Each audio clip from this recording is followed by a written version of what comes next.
নমস্কার বন্ধুরা, Bengali cooking টিপসে আপনাদের সবাইকে স্বাগত। আজকে আমি আপনাদের 10 টাকা দামের দুটো প্যাকেট দুধ দিয়েই একদম ঘরের রসমালাই তৈরি করে দেখাবো। এটা কিন্তু খুব সফট হয় আর খেতেও কিন্তু খুব মজাদার। একবার বানালে বারবার বানানোর রিকোয়েস্ট আসবে আপনার কাছে। যেভাবে আমি বানিয়েছি ওইভাবে যদি আপনারাও বানান তাহলে কিন্তু ভেঙে যাওয়ার চান্স থাকবে না আর একদম নরম তুলতুলে রসমালাই তৈরি হবে। তাহলে দেরি না করে আজকে আমরা এই রেসিপিটি শুরু করি। তার আগে একবার বলে দিই, যারা এই রেসিপিটি শেখার জন্য এসেছেন তারা কিন্তু সম্পূর্ণ ভিডিওটি দেখবেন, তাহলে আপনারা ওইভাবে পারফেক্ট তৈরি করতে পারবেন। আর আমার চ্যানেলে যারা নতুন আছেন তারা প্লিজ আমার চ্যানেলটি সাবস্ক্রাইব করে দেবেন এবং আমার পাশে থাকবেন। আরও নতুন ধরনের ভিডিও আপডেটে আপনাদের অনেক হেল্প হবে। তাহলে আজকের ভিডিওটি শুরু করা যাক। আমি এখানে 10 টাকা দামের দুটো গুঁড়ো দুধের প্যাকেট নিয়ে নিয়েছি। আমুলিয়া, আপনারা আপনাদের পছন্দ মতো যে কোনো ব্র্যান্ডের গুঁড়ো দুধ নিতে পারেন। গুঁড়ো দুধটা আমি প্লেটের মধ্যে ঢেলে নিচ্ছি। দুটো প্যাকেটই এর মধ্যে আমি ঢেলে নেব। সব দুধটা আমি প্লেটের মধ্যে ঢেলে নিয়েছি। এবার আমি এর মধ্যে কিছু উপকরণ দিয়ে দিচ্ছি হাফ চামচ পরিমাণে বেকিং পাউডার। এখানে কিন্তু বেকিং পাউডারটা অবশ্যই ব্যবহার করবেন, বেকিং সোডা কিন্তু ভুলেও ব্যবহার করবেন না। আর ময়ামের জন্য আমি এখানে 1 টেবিল চামচ পরিমাণে দিয়ে দিচ্ছি ঘি। এবার এই সবগুলোকে একটু ভালো করে মিশিয়ে নিতে হবে। মেশানোটা যত ভালো হবে মিষ্টিটা কিন্তু ততটাই সফট হবে, তাই একটু সময় নিয়ে এটাকে একটু ভালো করে সবগুলো একসাথে ভালো করে একটু মিশিয়ে নেবেন। মেশানো হয়ে গেছে, এটাকে একটু সাইডে রেখে দিচ্ছি।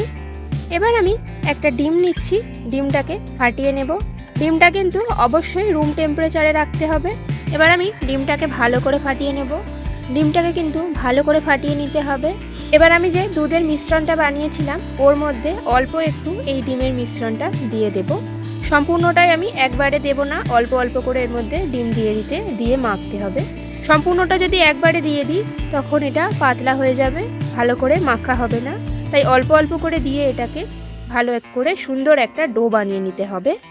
দেখুন বন্ধুরা, আমি কিন্তু একটা সফট ডো বানিয়ে নিয়েছি। আর আমার কিন্তু সম্পূর্ণ ডিমটা লাগেনি, যতটুকু পরিমাণে আমি প্রথমে দিয়েছিলাম ততটুকুই আমার ডিম লেগেছে। আমি একটা সফট ডো এখান থেকে বানিয়ে নিয়েছি। আপনারাও এরকম একটা সফট ডো বানিয়ে নেবেন। আমি এখানে একটা টিপস দিয়ে রাখছি, যদি দেখছেন যে হাতের মধ্যে এটা লেগে যাচ্ছে তখন এর মধ্যে একটু বাটার বা ঘি লাগিয়ে নেবেন, তাহলে কিন্তু আর হাতের মধ্যে লাগবে না। আমি এটাকে 5 মিনিটের জন্য রেস্টে রেখে দিচ্ছি। অবশ্যই ঘড়ি ধরে 5 মিনিট রাখবেন, বেশি রাখলে এটা শক্ত হয়ে যাবে। ফিরে এলাম 5 মিনিট পর। দেখুন এটা কতটা শক্ত হয়ে গেছে। এটা কিন্তু বেশি রাখলে বেশি শক্ত হয়ে যাবে, তখন কিন্তু মিষ্টিটা ভালো হবে না। এটা অনেকটাই শক্ত হয়ে গেছে। এবার আমি এটার থেকে ছোট ছোট করে বল কেটে নেব। বলটা কেটে নিয়ে দু হাতের মাঝখানে রেখে একটু এইভাবে ঘুরিয়ে ঘুরিয়ে বল করে নিতে হবে। দেখুন আমার বলটা কিন্তু একদম পারফেক্ট হয়েছে, ফেটে যায়নি। আমি আরেকটা তৈরি করে দেখাচ্ছি। এইভাবে একটু মিশ্রণ নিয়ে হাতের মধ্যে এটাকে দু হাতের মাঝখানে রেখে এইভাবে একটু গোল করে নিতে হবে। ভালো করে একটু এইভাবে গোল করে নিতে হবে। এইভাবেই আমার এটা রেডি হয়ে গেছে। এইভাবেই কিন্তু আমি বাকিগুলোও বানিয়ে নিয়েছি। দেখুন বন্ধুরা, আমার কিন্তু সব কটা বলস তৈরি করা হয়ে গেছে। এখান থেকে আমার প্রায় 30টার মতো বলস রেডি হয়েছে। দুধটাকে আমি ভালো করে এখানে জাল দিয়ে নিয়েছি।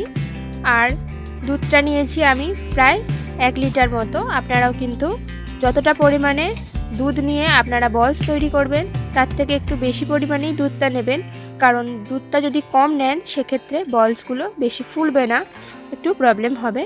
দুধটাকে আমি ভালো করে জাল করে নিয়েছি আর ভালো করে এটাকে ফুটিয়ে নিয়েছি। দুধটা যখন হালকা করে ফুটে আসবে তখন এর মধ্যে পরিমাণ মতো চিনি দিয়ে দেবেন। চিনিটা দেওয়ার পর এবার একটু ভালো করে এটাকে মিশিয়ে নেবেন। আমি পরিমাণ মতো এতে চিনি দিয়ে দিয়েছি। এবার এটাকে একটু ভালো করে মিশিয়ে নিচ্ছি। একটু ওয়েট করছি, যতক্ষণ না দুধটা ভালো করে বলক আসা শুরু করছে ততক্ষণ পর্যন্ত একটু আমি ওয়েট করছি। দুধে আমার ভালো করে বলক চলে এসছে। দেখুন বন্ধুরা দুধটা কতটা ফুটছে। এইরকম ফুটন্ত দুধের মধ্যেই কিন্তু আমি ছোট ছোট বলসগুলো যেগুলো বানিয়েছিলাম সেইগুলো দিয়ে দেব। অবশ্যই কিন্তু আপনারা ফুটন্ত দুধের মধ্যেই বলসগুলো দেওয়ার চেষ্টা করবেন। ফুটন্ত দুধে দিলে বলসগুলো কিন্তু ভেঙে যাবে না। এবার এগুলোকে এরকম হাতার পিছন সাইডটা দিয়ে এইভাবে একটু ঘুরিয়ে ঘুরিয়ে এটাকে ভালো করে ফুটিয়ে নিতে হবে, ভালো করে জাল দিতে হবে।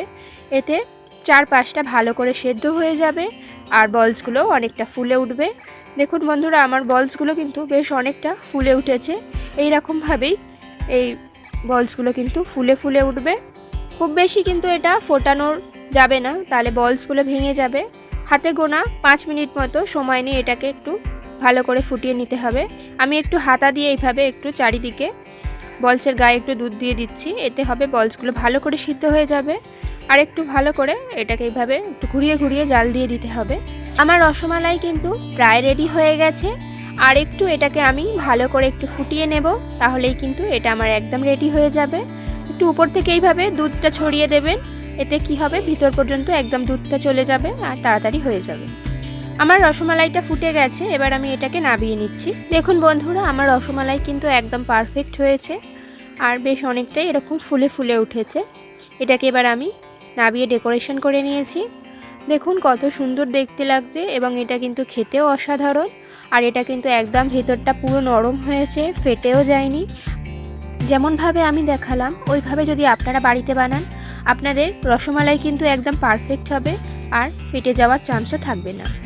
আমার ভিডিওটি কেমন লাগলো অবশ্যই একটি কমেন্ট করে জানাবেন। ভালো লাগলে লাইক করবেন, বন্ধুদের সাথে শেয়ার করবেন। এরকম নতুন আরও ভিডিও পেতে আমার চ্যানেলটি সাবস্ক্রাইব করে দেবেন।